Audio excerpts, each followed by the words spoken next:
Mangalagiri municipal commissioner కార్యాలయం వద్ద ఉద్రిక్త పరిస్థితులు నెలకొన్నాయి. కమిషనర్ అండ్ డైరెక్టరేట్ కార్యాలయాన్ని ముట్టడించేందుకు కార్మికులు ర్యాలీగా బయలుదేరారు. మున్సిపల్ కార్మికులను అడ్డుకునేందుకు భారీగా పోలీసులు మోహరించారు. జీవో నెంబర్ 36 ప్రకారం తమకు న్యాయమైన వేతనాలు ఇవ్వాలంటూ ఈ నెల 12 నుంచి నిరవధిక సమ్మె చేస్తున్నారు. సెక్షన్ 30 అమల్లో ఉందని చెప్తున్నారు పోలీసులు. ఆందోళనలు చేస్తే కేసులు నమోదు చేస్తామని హెచ్చరిస్తున్నారు. కానీ సమస్యలు పరిష్కారం అయ్యే వరకు పోరాటం ఆపేదే లేదని కార్మిక సంఘాల నేతలు స్పష్టం చేస్తున్నారు.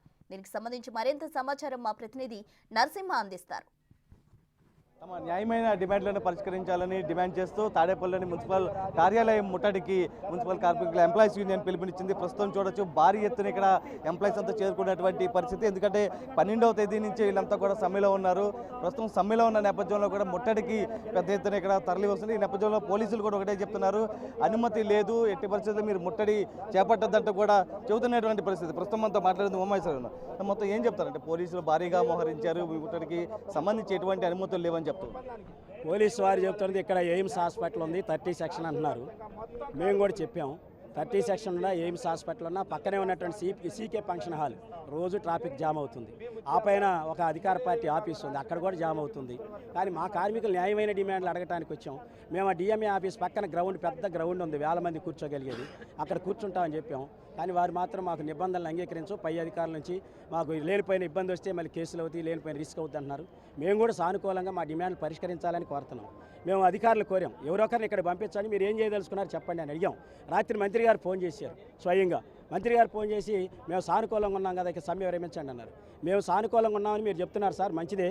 కానీ అదే సందర్భంలో ఎంత సానుకూలంగా ఉన్నారు, ఇంజనీరింగ్ కార్మికులకి 36 జీవో ప్రకారం జీతాలు పెంచుతారా లేదా అంటే మేము రేపు ప్రకటిస్తామన్నారు. ముందు మాకు చెప్పలేదు, మాతో పిలవట్లేదు.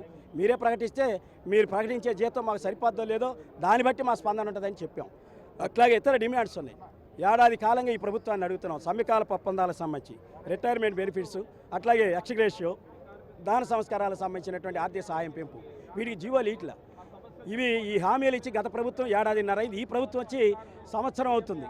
అయినా ఇంతవరకు ఆ జీవోలు ఇవ్వకుండా ఫైనాన్స్ డిపార్ట్మెంట్లో ఉన్న ఫైళ్ళని కిందకు పంపించారు. ఇదేమి న్యాయం? మీరు జీవోలు ఇస్తారా లేదా చెప్పండి. అట్లాగే ఈరోజు సంక్షేమ పథకాలు ముఖ్యమంత్రి గారు ఎన్నికల ముందు చెప్పారు, 25,000 లోపు జీతం ఉన్నటువంటి వాళ్ళందరికీ సంక్షేమ పథకాలు అమలు చేస్తూ ఉన్నారు. కానీ మన 12వ తారీఖు ఇచ్చిన జీవోలో 12,000 10,000 పెట్టారు, దానిలో మార్పు లేదు. దానిలో మార్పు లేకుండా వీళ్ళకి సంక్షేమ పథకాలు ఎక్కడి నుంచి వస్తాయి? కాబట్టి ఇప్పుడు మంత్రి గారు సంక్షేమ పథకాలు అమలు చేస్తారా లేదా? పారిశుద్ధ్య కార్మికులకి ఆదాయంతో సంబంధం లేకుండా మేము సంక్షేమ పథకం మన తల్లికి వందనం ఇస్తున్నారు. ఏదో ఈ రాష్ట్రంలో ఒక్క మనిషికి కూడా, ఒక్క పిల్లాడికి కూడా, పారిశుద్ధ్య కార్మికుల పిల్లలకి తల్లికి వందనం రాలా? మరి ఇదేమి న్యాయం? మీరు ఇచ్చిన దాన్ని అమలు చేయట్లా, మరి ఉత్తమ మాటలు ఎట్లమ్మంటారు? అందుకే కాగితాల మీద ఇవ్వండి, మాతో మాట్లాడండి, మాతో చర్చించి సమ్మెను నివారించండి, ప్రజలకు అసౌకర్యం కలగకుండా చూడమని చెప్తా ఉన్నాం. ఇప్పటికైనా ప్రభుత్వం సానుకూలంగా స్పందించి కార్మికుల ద్వారా న్యాయమైనటువంటి డిమాండ్లు న్యాయమైన పద్ధతిలో పరిష్కరిస్తే సరి, లేని పక్షంలో మా పోరాటాన్ని ఉధృతం చేస్తాం.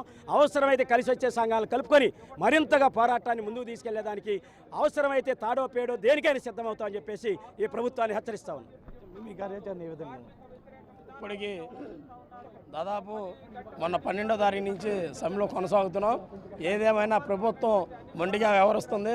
మొండితనాన్ని వీడి కార్మికుల సమస్యలు పరిష్కారం చేయాలి. కార్మికుల సమస్యలు పట్టమంటే ఇప్పుడు వీళ్ళు రాజధాని, పోలవరం, మనసర్లు అన్న దాని మీద ఢిల్లీ టూర్లో తిరుగుతున్నారు. కార్మికుల హక్కులు తీయడానికి ఇదిగా ఉన్నారు. ఇప్పుడు దాదాపు సంవత్సరం అవుతుంది కూటమి ప్రభుత్వం వచ్చి, ఈ సంవత్సరంలో ఏ ఒక్క పథకం అమలు చేయలేదు. కార్మికుడికి ఇచ్చే జీతాన్ని బట్టి 12,000కి పైసా ఉన్న పథకాలు వర్తింపు చేయమంటున్నారు. ఏదేమైనా పేదలు, బడుగు బలహీన వర్గాల వీళ్ళు కార్మికులు వీళ్ళకి సంక్షేమ పథకాలు అమలు చేయాలి. గత సమ్మెకాల ఒప్పంద జీవోలో నయ్యి అమలు చేయాలి. అట్లాగే ఇంజనీరింగ్ కార్మికులు జీవో నెంబర్ 36 ప్రకారం వేతనాలు చెల్లించాలి.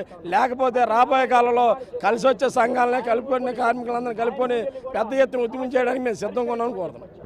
ఇది తమ న్యాయమైన డిమాండ్లు పరిష్కరించాలని కోరుతూ కూడా పెద్ద ఎత్తున వీళ్ళు డిమాండ్ చేస్తున్నటువంటి పరిస్థితి కనిపిస్తుంది. మరొకవైపు పోలీసులు కూడా ఏదైతే సెక్షన్ 30 అమల్లో ఉంది, ఆఫీసు ముట్టడికి, మున్సిపల్ కార్యాలయం ముట్టడికి ఎట్టి పరిస్థితుల్లో అనుమతులు లేవంటూ కూడా చెప్తున్నప్పటికీ కూడా ఎట్టి పరిస్థితుల్లో ముట్టడించి తీరతామంటూ కూడా మున్సిపల్ కార్మిక సంఘాల నేతలు అయితే చెప్తున్నారు. ఏ పర్సన్ శివాతో నరసింహ, బిగ్ టీవీ, తాడేపల్లి.